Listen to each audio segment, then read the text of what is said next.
Hey all you smart orgo particles, and welcome to today's orgo video on how to find chiral centers. In today's videos we are going to be learning how to identify chiral centers, how many potential stereoisomers there are, and how to identify if a molecule is chiral or achiral. Let's first start with some characteristics of a chiral center. Chiral centers are carbons that have 4 different groups attached to them, meaning 4 of a kind. This could be 4 different functional groups, 4 different degrees of carbons. As long as there are no 2 things alike on that carbon, it is considered to be a chiral center.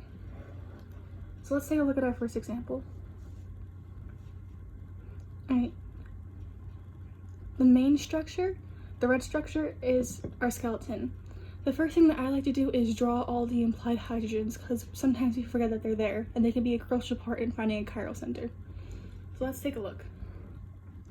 We have a primary carbon right here. We see it has 1, 2, 3 hydrogens attached to it. So we know that already eliminates 4 of a kind. Let's take a look at the next one. We have a secondary carbon, and we have 2 hydrogens attached to it. That can also not be a chiral center. And then we see the same thing as secondary, a primary, and another primary. So we can eliminate those right off the bat. Let's take a look at this tertiary carbon. We see that it has 1 hydrogen attached to it. We also see it has a methyl group attached to it. So that's 2 out of the 4. But we see it has 2 ethyl groups to its left and to its right, meaning that's 2 of the same thing. So this is not a chiral center. Let's take a look at another one. So here we see another primary carbon, 1, 2, 3, so we can eliminate that as a chiral.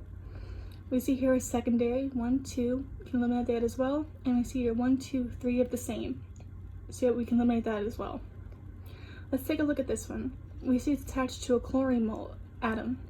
And we also see it has 1 H. It's connected to a methyl group, and on its right side it's connected to an ethyl group. So this is considered to be a chiral center. So now that we found our first chiral center, what does that mean in forms of stereoisomers? Well, the stereoisomer formula is 2 raised to the n. The n is an indication of how many chiral centers are in your molecule. So as we see, we have 1 chiral center here, so that's 2 raised to the 1, meaning it's 2. So we have 2 potential stereoisomers, and they could either look like this, coming towards you, or going away from you. Now let's take a look at another example. So our first step is to draw all the implied hydrogens, even on a big molecule like this. So we can eliminate the primary, the secondary, primary, and primary. We can eliminate all of those. Now let's take a look at this one connected to the alcohol functional group. So we see we have an OH, an H, a methyl group, and it's connected to a tertiary carbon. So this is considered to be a chiral center. This is a chiral center. Let's take a look at this tertiary carbon. We see it's connected to an H, a carbon that's directly attached to the OH. We see here there's an ethyl group, and on the bottom there's a propyl group. So this is also considered to be a chiral center. So that means we have, if we're using our stereoisomer formula, we have 2 raised to the 2, meaning we have 4 potential stereoisomers. And those could be various different combinations of R and S's. Let's take a look at another example. So let's start out here. We have a secondary carbon. We have a secondary carbon. We can eliminate these 2 H's because they're both the same, attached to the same carbon. 2 H's, we can eliminate that as well. Let's leave this one alone for now. We see we have 1, 2, 3 hydrogens in the same one. We can eliminate that. And we have 1, 2, 3 hydrogens on the same carbon, so we can eliminate that one as well. So let's take a look at this one. We see this is attached to a Br, a hydrogen, and a propyl group. And then on this side we have this whole other group to the left here. So this is considered a chiral center.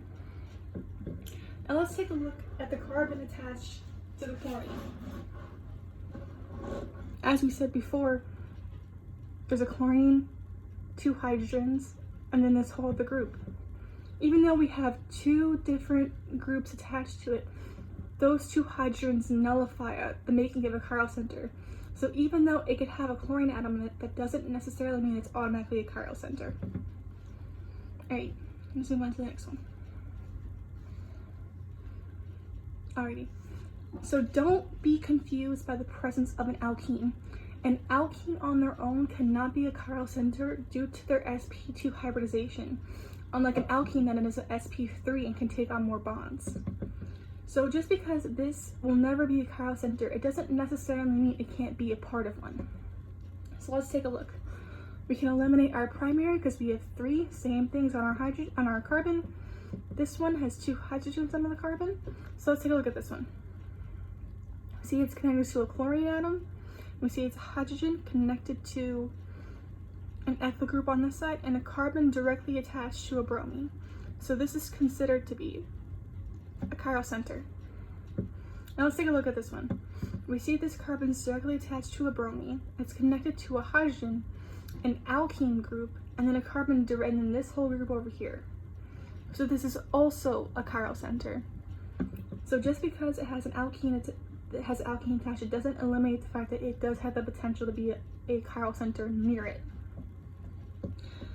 Now let's take a look on how to identify chiral and achiral molecules. So even though you could have chiral centers in a molecule, it doesn't necessarily make the molecule chiral. So let's take a look here. We know that these two carbons are chiral centers. So let's see, the makings of a chiral molecule is that it doesn't have any symmetry whatsoever. So let's take a look. Is this molecule asymmetrical? Well, let's cut it in half and see. Well, we see we have almost an identical mirror image on each side. So that means it does have symmetry. So molecules that have symmetry, but even though they have chiral centers, they are achiral molecules. Now let's take a look over here. And again, we also have 2 chiral centers adjacent to each other. Well, let's see if they have symmetry. If we cut and straight in half, we see that we do have 2 OHs on the other side, but this OH is facing us and this one's going away from us. So if we look at it on a 3-dimensional form, we do not have symmetry, considering this one is going away from us and this one's coming towards us.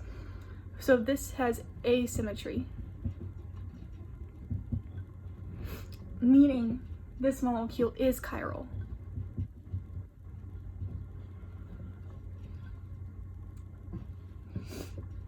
Alright, and if you guys want to, you can go back to our other examples and try to figure out if they are chiral or achiral. And I hope you have a good day, and thank you for watching my video. Bye, all you smart little particles.